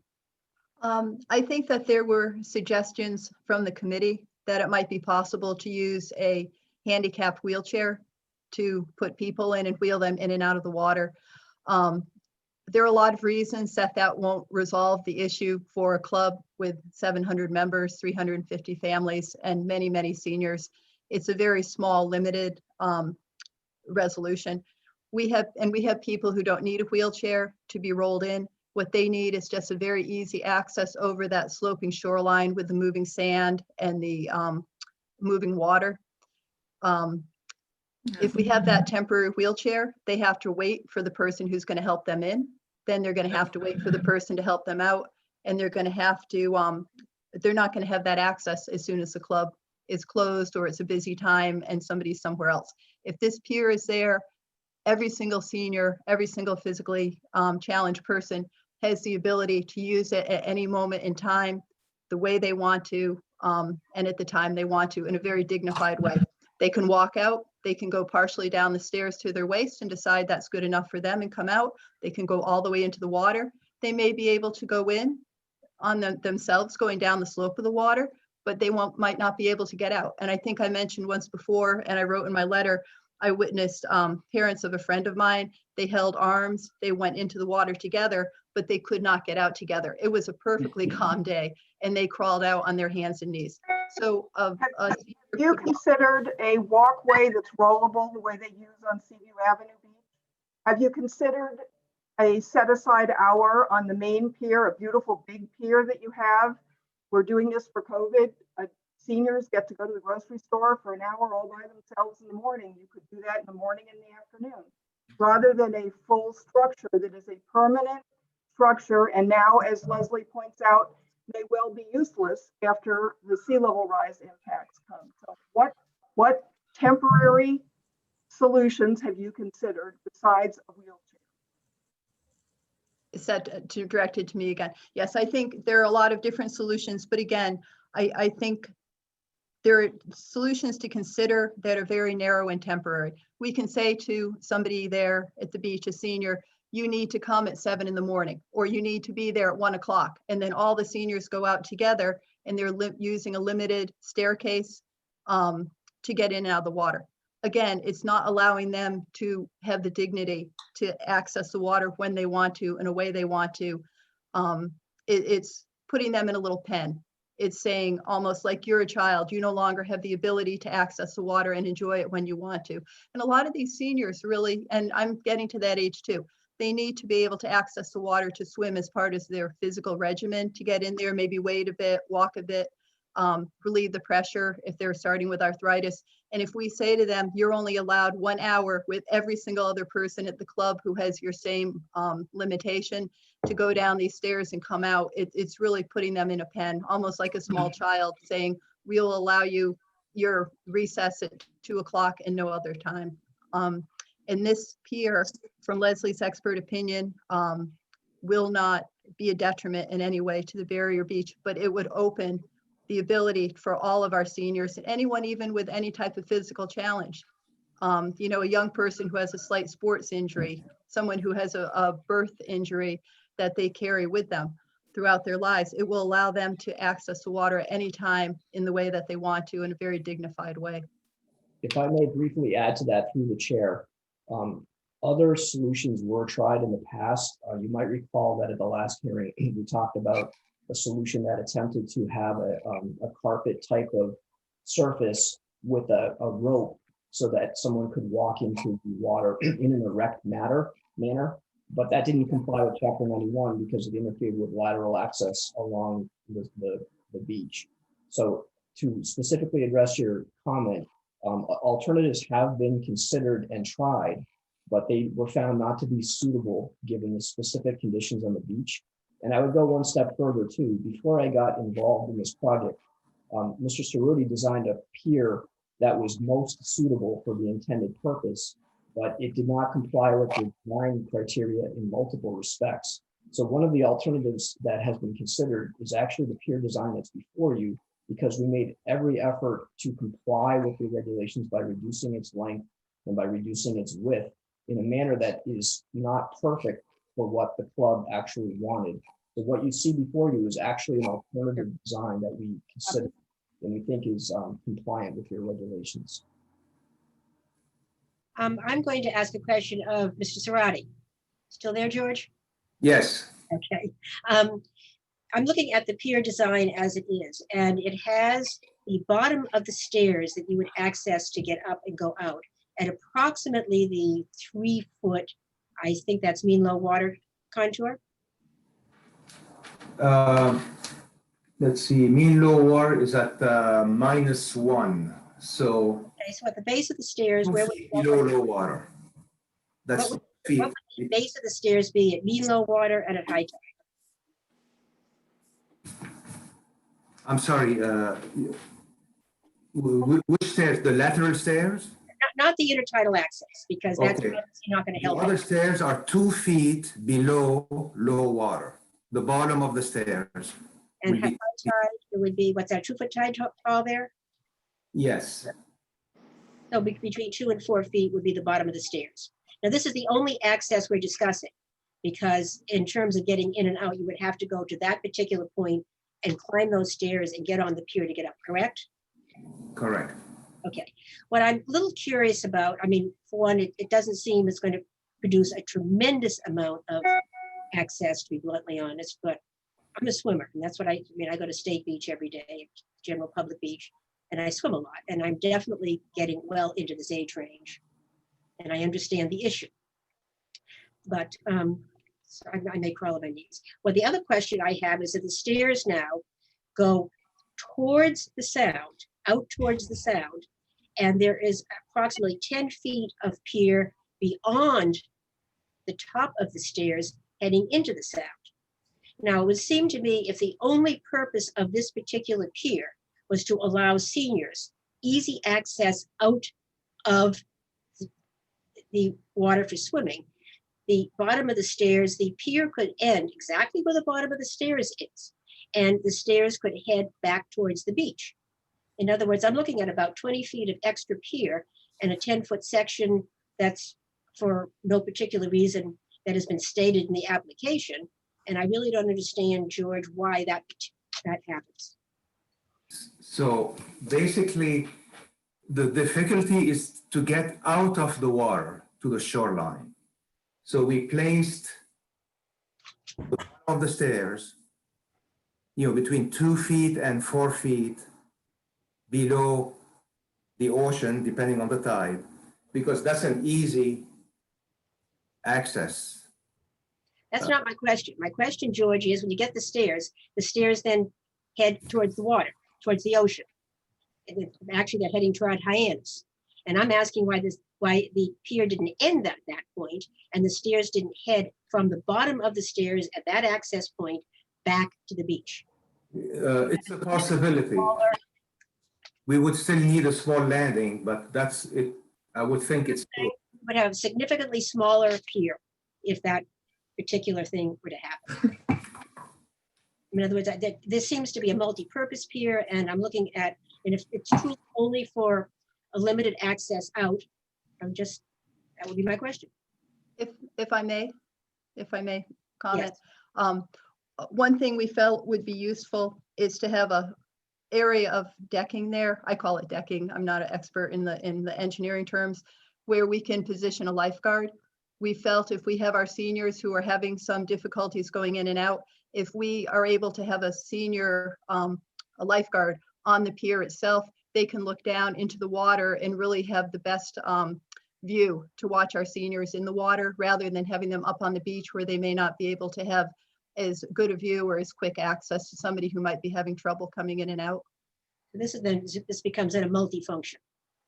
Well, to have a lifeguard there to oversee them. That's what I'm asking. And Joan. Further questions? No. Yes. Somebody just talked. I don't know who it was. Margaret Klugman. Margaret. Hang on. Hang on. Get Margaret going. Okay. Okay. I have a question and answer to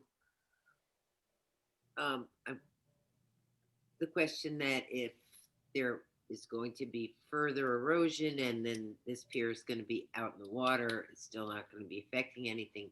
Could we condition this with however many review or after a large storm that if there's damage to the pier, if the pier is no longer serving its function, that the beach club would remove it?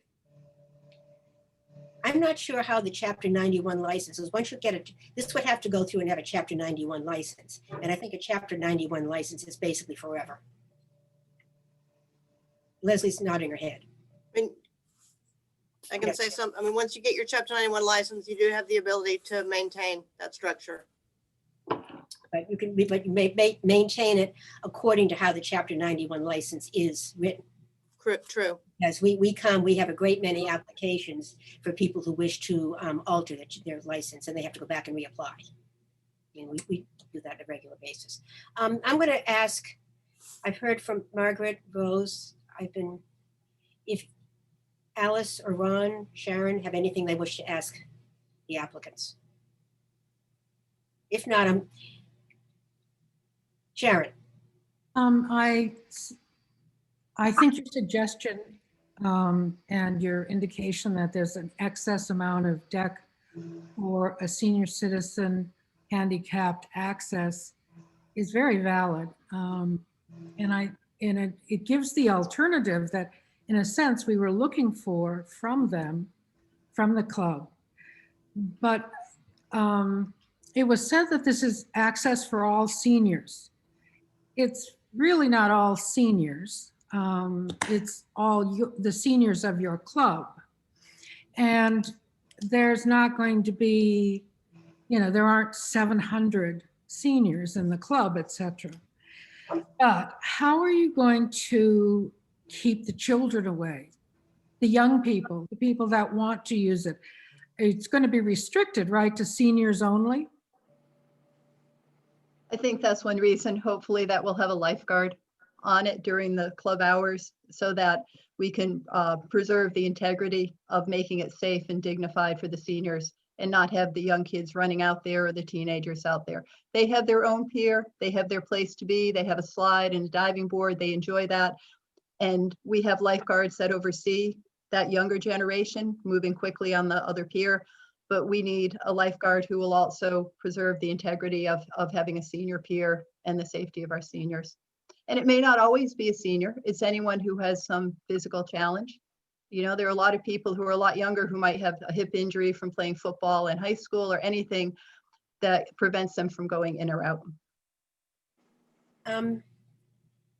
Alice or Ron, do either of you have a question for the applicants? I was just wondering about the T. Is there still the T at the end of the dock? Because that's not allowed either. Could you talk, George, could you mention that, please? No, there is no T, but there is a small platform to allow access to the stairs. Oh, The stairs are alongside the pier. Quite frankly. Oh, okay. Yeah. And Madam Chairman, may I address that too? My experience is that a T is used for berthing a boat.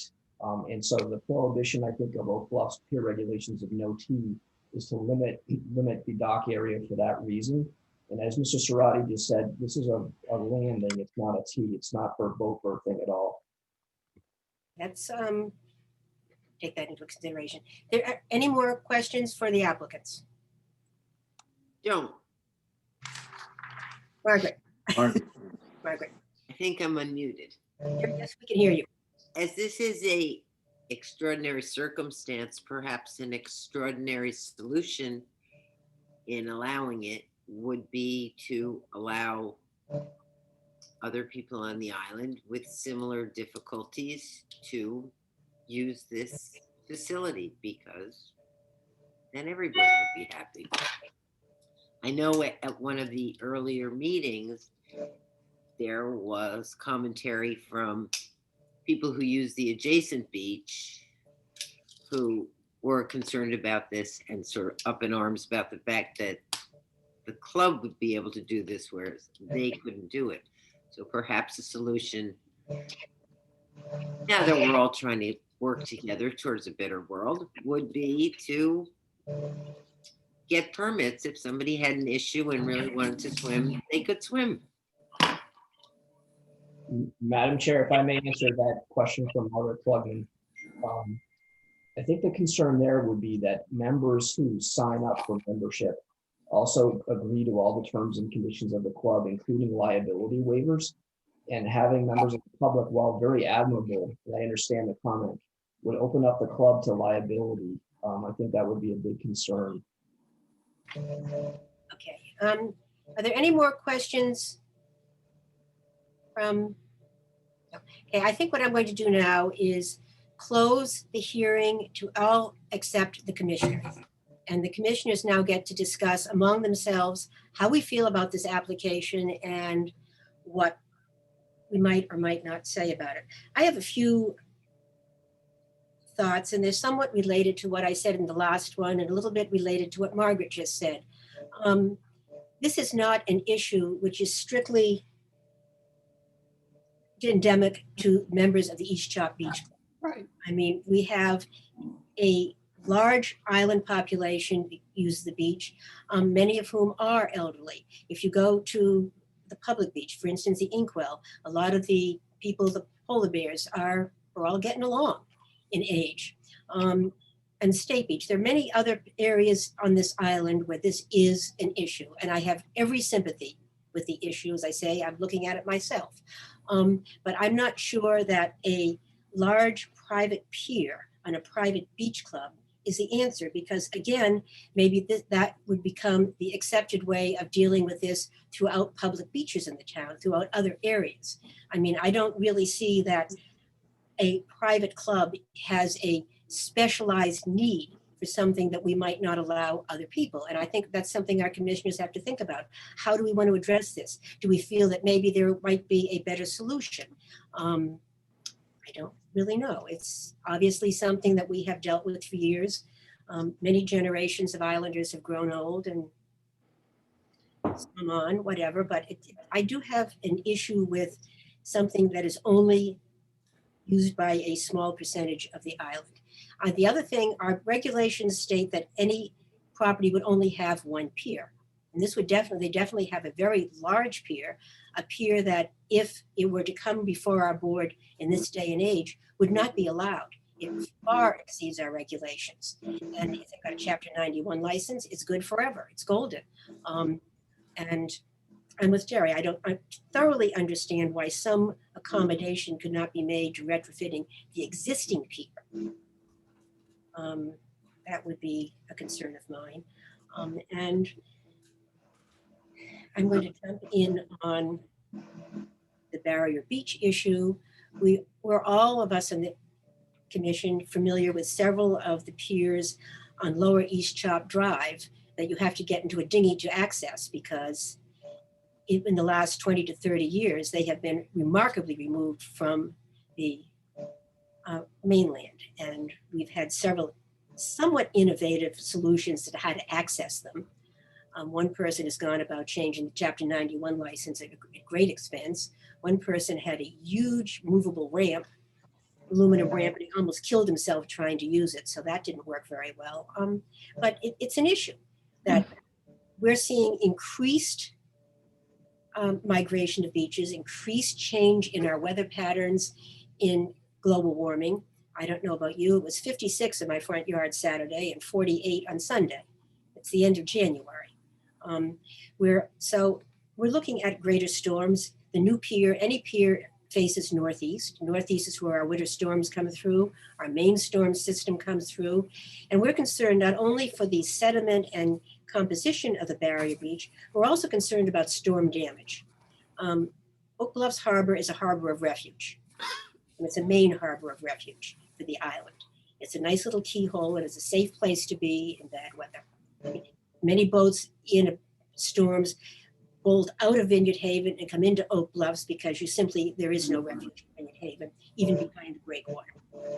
So I'm looking at storm prevention, having this whole pier in a major hurricane migrate itself into the harbor itself. I mean, there's more than just where it is and what the sand migration is going to be. So those are some of my concerns. Terry, do you have? My general feeling, the club is built on coastal dunes. If either of the sets of lockers or the main building were ever significantly destroyed, they'd never be allowed to be rebuilt. Can people hear Terry? I'm sorry? No. You have to go right up to the microphone. Yeah, closer to the. Much closer. There you are. The property of the beach club is a set of coastal dunes. The beach club itself, the house, and the lockers are all built on coastal dunes. And if there were ever a major damage, neither of them would be allowed to be rebuilt under current state or local regulations. We've tried to rebuild the dunes at the end near the entrance to the harbor. I think that the club needs to think about not doing anything that might damage the barrier beach or the coastal dunes. I think the town has a vested interest in the harbor. It's a huge asset. I think that the public beach should be taken into consideration. And I can't get over the fact that it is a barrier beach and that our regulations prohibit piers on barrier beaches. I have not heard anything that tells me why this is such a special need or unique exception that we grant. Would someone else like to say what they think? Alice. I'm more worried about the precedent. Why do we have this? Why is this ruling there that says no docks on a barrier beach? It was put there for a reason. And I'm worried that if we make an exception and approve this, it might open the floodgates for lots of other people trying to do the same thing. Because overall, I think we all want Martha's Vineyard to be a good place in the future. And I'm worried that if we start with something like this and make an exception, that the future, it will be inundated with more docks. Sorry, but I understand where you're coming from, and I can see, I think you've done a very good job of trying to explain why you want this, but I'm worried about the precedent.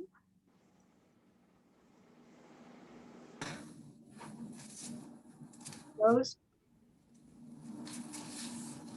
Can somebody unmute? Terry, can you get? Yeah, I'm coming.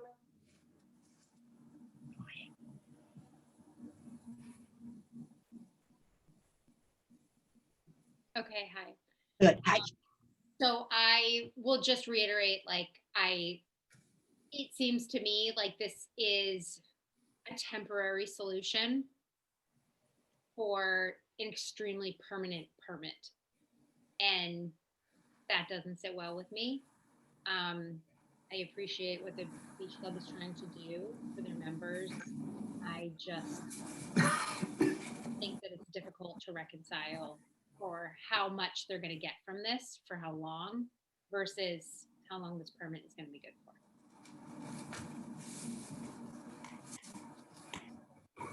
Margaret, I lost you again.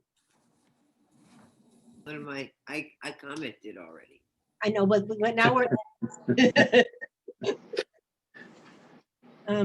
Do you have anything to add to whether when we're trying to decide an emotion now? It's very difficult. Because I'd like to see everybody swim in the sea who can, as long as they can.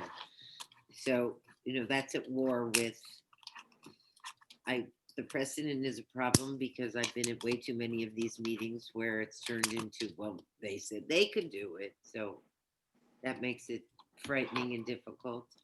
And I think that our focus and the focus of the entire community should be how we protect the island from climate change, or how we adjust to it. And it does feel like a short-range solution. If there was some way to make it a short-range solution, that might be a happier answer. If because of the laws, it's in perpetuity, no matter what happens, and it ends up floating around the harbor, shame on us. So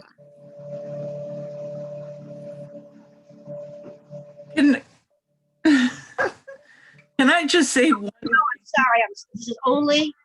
Can I? No, you cannot. I'm sorry.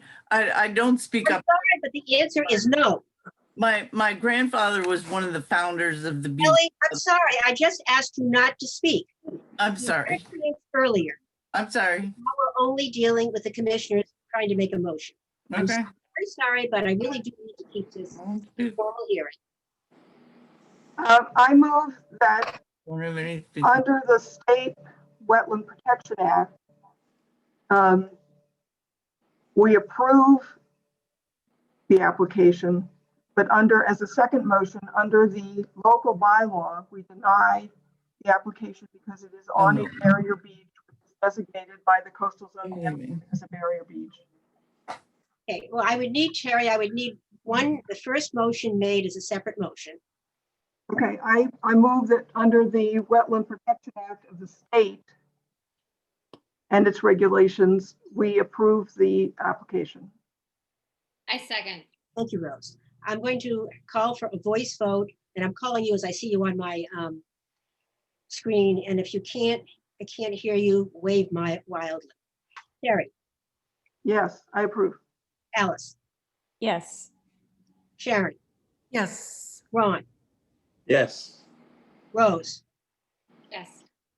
Margaret. Yes. Joan. Yes. Okay. Terry. Yes. And then under the local Oak Bluffs bylaw, I move that we deny the application as move closer again. That we deny the application because it is on a barrier beach. I second. Okay, again, I'm going to call the roll call. Terry? Yes. Alice? Yes. Ron? Yes. Sharon? Yes. Rose? Yes. Margaret? Abstain because it's carried and I just wanted to make a point. Okay, Joan, yes. Okay, I think that is all for this meeting.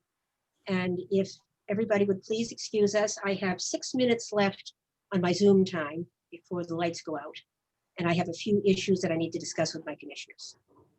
The first one is that Gail Barmakian just emailed me very happily that the selectmen met and they interviewed Elizabeth Peterman, who is the person that we had put up for the agent that we were very excited about having, and they appointed her. Yay. I'm so happy. I'm absolutely thrilled. Yeah, it's really going to be. So Wendy and I, it's kind of an odd thing. Apparently, that way it's going to work is that Wendy and I, Wendy Brock, who is the HR manager, and I will be dealing with getting her into this. She is not currently working. She had stopped employment to take care of both of her parents and her mother who had Alzheimer's. They both passed last spring. And yeah, I know it was, but we asked her why she'd stopped working for the state of Rhode Island. I mean, it was a very legitimate question. And then we all went, Well, but that was it. And she was looking really to start a new, that they wanted her back in her old job. They loved her. She had fantastic recommendations. But she said she was at a point in her life where she said, what do I want to do for the next 20 years? And she decided she wanted something, a new challenge, a new place. And she has some close friends who've taken positions on the island and she wants to come. So we're thrilled. She's done much of this exact same kind of work for the state of Rhode Island at a state level. She's familiar with DEP.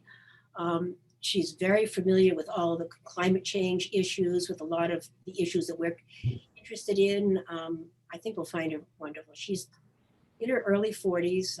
She's a runner, Rose. I don't run, Joan. Not anymore? You did. Yes, well, but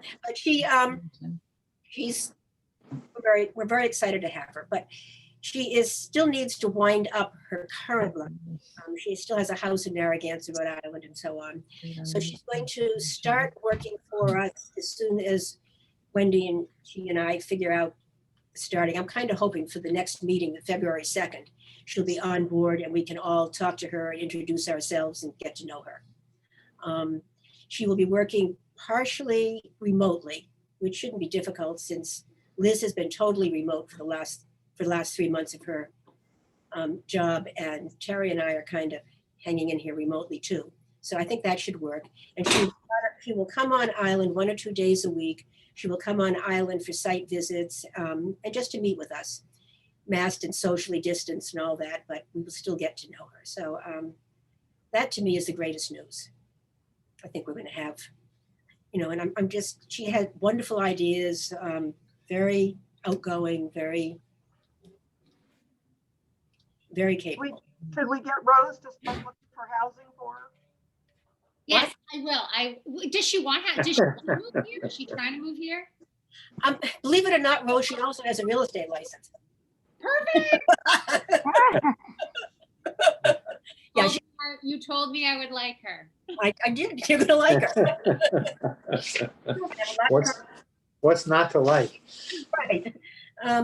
So yeah, I mean, as soon as we get, I'm going to have to confer obviously with Wendy tomorrow morning and find out what's going on and what the timing and all this kind of thing will be, and then get back to you. And I say my goal is to have her on board by February 2nd, attending our meeting. We have 2 small RDAs. We had 2, which I'm going to give you the post shortly, Rose, but I had 2 NOIs, both of whom have agreed to be heard later in February, because I just didn't want to start off her first meeting with that. And everybody was perfectly happy to wait until we actually had an agent.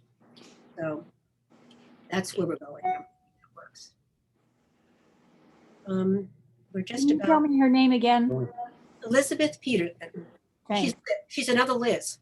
Do you want a motion to approve the minutes? Yes, I would. Okay, I move that we approve the minutes of January 5th. Second. All those in favor? Sure. Who seconded that? Alice. Alice?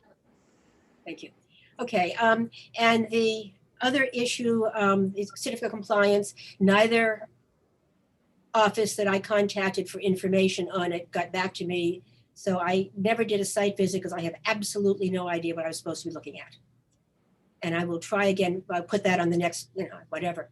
I assume they're not super upset about it. I mean, I assumed it was a real estate closing and that it had to be done immediately, but nobody got back to me. So we'll just hang on to the next meeting. I would just postpone that to the next meeting. And we have to say goodbye because I only got 2-hour time slot and it's now 6 o'clock. Okay, Joan, What about this? I'm gonna save the video to this computer. I will. I'll take it back to answer. Yes. I can bring it to you tomorrow if you Watch want. the If you game do, tonight, because girls' I game. answered the email on it. Yep. Yeah, There was I'll coordinate with you, but it'll be saved on the desk. some exercises. I go back on Friday. Yeah, I go twice a week. What, do we have to do anything about the I Stevens? don't know, but you know, she was very positive naturally, so. Joan, do we have to do anything about the Stevens hearing? No, Oh, okay. because that also did not get back. I'm going to continue it to next. I'm going to open it and continue it to next week. Okay. Okay. So Joan, I will coordinate with you tomorrow and pick a time when it's good for you. Would somebody like to second? I'm going to put Stevens at 4 o'clock on February 2nd. I seconded. Thank you. All those in favor? Again, the engineer in charge of solving that was in Florida, and his wife said he couldn't do any work while he was down there. And I understood that. Okay, we're going to leave this meeting then. Thank you. Thank you. Bye. Thank you, everybody. It was an intense meeting, and I thank you all very much. Thank you. Good job, Really Joan. well done. Well done. I have 4 pages of notes. And we're going to give you the recording for this too. I'll need the recording because the first hearing particularly, there was so much said, it was very difficult to try to write down. You don't have to write it all down. The only thing is I'm going to give this to Rappaport's office because I have a feeling it's going to come back to us.